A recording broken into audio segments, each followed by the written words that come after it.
நண்பர்களே வணக்கம். நான் உங்கள் பிரியா. நம்ம இன்னைக்கு பார்க்க போற பதிவு என்ன அப்படின்னு பாத்தீங்கன்னா, எல்லாருமே நேற்றுக்கு வைகாசி விசாகம் சிறப்பா முருகப்பெருமானுக்கு பூஜைகள் பண்ணி வழிபாடுகள் செஞ்சு உங்களோட வேண்டுதல்கள் நிறைவேறினதுக்காக நிறைய பேர் உங்களோட வேண்டுதல்களை முருகப்பெருமானுக்கு செலுத்தியிருப்பீங்க. நிறைய பேர் நிறைவேற போற வேண்டுதல்களுக்காக நிறைய வேண்டுதல்களை கோரிக்கைகளா வச்சுட்டு வந்திருப்பீங்க. ஸோ எல்லாருக்குமே அவங்கவுங்க வேண்டுதல் முருகப்பெருமான் 100% நிறைவேற்றி தருவார். கால தாமதமானாலும் நம்மளுக்கு கிடைக்க வேண்டியது சிறப்பாக கிடைக்கும். இன்னைக்கு நம்மளுக்கு வைகாசி கடைசி செவ்வாய் முருகர் வழிபாடு பத்தி தான் நம்ம இந்த பதிவுல பார்க்கலான்னு இருக்கோம். அதுக்கு முன்னாடி நீங்க நம்ம சேனலை இது வரைக்கும் சப்ஸ்கிரைப் பண்ணாமல் பார்த்துட்டு இருந்தீங்க அப்படின்னா மறக்காமல் சப்ஸ்கிரைப் பண்ணி வச்சுக்கோங்க. இது போல் முருகர் சம்மந்தமான பயனுள்ள தகவல்களை நீங்கள் தொடர்ந்து பார்த்து தெரிந்து கொள்ள முடியும். நீங்கள் இந்த பதிவை பார்க்கக்கூடிய முருக பக்தர்களாக இருந்தீங்க அப்படின்னா ஓம் சரவணபவா போற்றிங்கிறத நம்மளோட கமெண்ட் பாக்ஸில் கமெண்டாக போஸ்ட் பண்ணுங்கள்.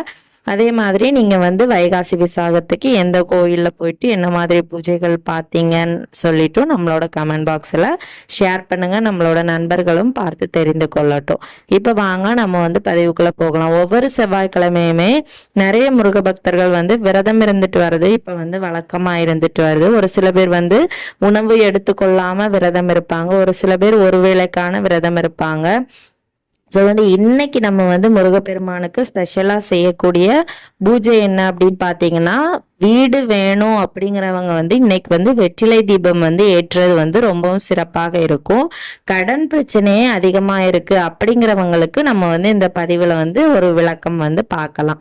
கடன் பிரச்சனை அதிகமாக இருக்குது. அப்புறம் வேலை தட்டி தட்டி ஒரு சில பேருக்கு போயிட்டு இருக்கும். ஒரு சில பேர் வெளிநாடுகளுக்கெல்லாம் போகணும்னு நினைப்பீங்க. ஸோ அந்த மாதிரி நம்மளுக்கு தேவையான ஒரு விஷயம் கிடைக்காம தடங்கள் அடிக்கடி வருது. இப்ப வீடு கட்டணும்னு ஒரு சில பேர் நினைப்பாங்க.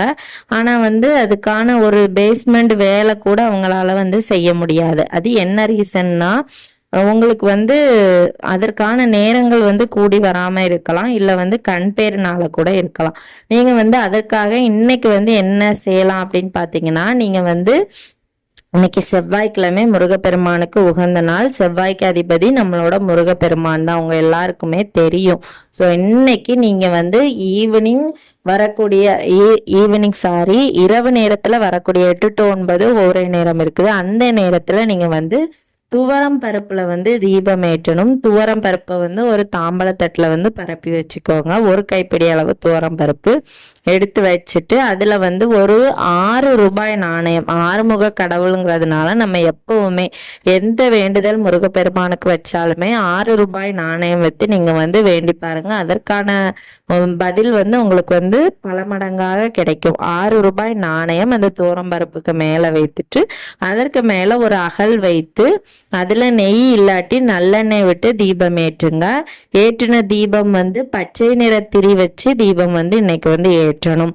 அதுக்கப்புறமா நீங்க கந்த சஷ்டி கவசம் பாராயணம் பண்ணுங்க. முருகப்பெருமானுக்கு பிடித்த நைவேத்தியமான தேன், பால்ல தேன் கலந்து வைக்கலாம். இல்ல தேனும் தினைமாவும் சேர்த்து வைக்கலாம். இல்லாட்டி வெறும் பால் கூட வைக்கலாம். இல்ல நீங்க அந்த திணை மாவுல லட்டு மாதிரி செஞ்சு வைப்பாங்க.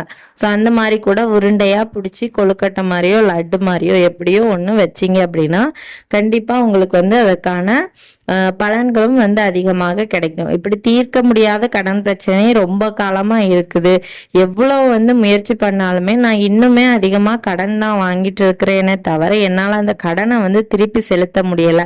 ஸோ இந்த மாதிரி இருக்கிறவங்க கடனை அடைக்கிறதுக்கு கடன் வாங்குவாங்க. இன்னுமே கடன் தான் வாங்குவாங்களே தவிர அந்த கடனை அவங்களால முழுமையா கட்ட முடியாது. ஸோ அந்த மாதிரி இருக்கிறவங்க எல்லாம் இந்த தீபத்தை ட்ரை பண்ணி பார்க்கலாம். அதுக்குன்னு நீங்க வேலைக்கே போகாம கடன் மட்டும் வாங்கிட்டே இருந்தீங்கன்னா கடன் அடையாதுங்க. ஸோ வேலைக்கும் போங்க, தெய்வத்தையும் நம்புங்க. தெய்வத்தை நம்பி நம்ம வழிபாடு செய்யும் போது அந்த வேலைக்கான ஒரு வழியையும் அவரே நம்மளுக்கு காமிச்சு தருவாரு. ஸோ அதனாலதான் சொல்றேன், நீங்க எல்லாத்தையுமே செய்யணும். வேலையும் செய்யணும், வழிபாடும் செய்யணும். இப்படி தொடர்ந்து செஞ்சுட்டு வரும்போது கண்டிப்பா நம்மளுக்கு நல்ல பலன் கிடைக்கும். இன்னைக்கு செவ்வரளி மலர் வைத்து முருகப்பெருமானை வழிபாடு செய்யணும். வைகாசி மாதம் கடைசி செவ்வாய் நம்மளுக்கு வந்து முருகன் வழிபாடு. ஸோ வந்து மறக்காம செஞ்சு பாருங்க. உங்களுக்கு வந்து ஏதாவது மந்திரங்கள் நாமங்கள் சொல்லணும் அப்படின்னா ஓம் சரவணபவா போற்றிங்கிறத நீங்க வந்து 108 முறை சொல்லலாம், இல்ல 6 முறை 9 முறை, இல்ல வந்து எழுதணும்னு தோன்றவங்க 108 முறை எழுதலாம். ஓம் சரவண பவான் எழுதும் போதே நம்மளுக்கு வந்து சகலமும் கிடைக்கும். ஸோ அதனால அந்த ஒரு வார்த்தையை வந்து நீங்க வந்து எவ்வளவு கஷ்டமா இருந்தாலும் இந்த சரவண பவாங்கிற வார்த்தையை வந்து சொல்லி பாருங்க. கண்டிப்பா அந்த இடத்துல முருகரோட ஏதாவது ஒரு அறிகுறியை உங்களால வந்து பார்க்க முடியும். அந்த அளவுக்கு முருகப்பெருமான் வந்து நம்ம கூடயே இருப்பதை நம்மளால உணர முடியும். இந்த பதிவு வந்து கண்டிப்பா ஒவ்வொரு முருக பக்தர்களுக்கு உபயோகமாக இருக்கும்னு நினைக்கிறேன். உபயோகமாக இருந்தது அப்படின்னா லைக் பண்ணுங்க, மறக்காம நம்மளோட சேனலை சப்ஸ்கிரைப் பண்ணி வச்சுக்கோங்க. இது போல முருகர் சம்பந்தமான பயனுள்ள தகவல்களை நம்ம வந்து அடுத்தடுத்து பார்த்து தெரிந்து கொள்ள முடியும். இப்போ நம்ம வந்து இந்த வீடியோவின் பதிவை பார்த்த அனைத்து நண்பர்களுக்கும் மிக்க நன்றி.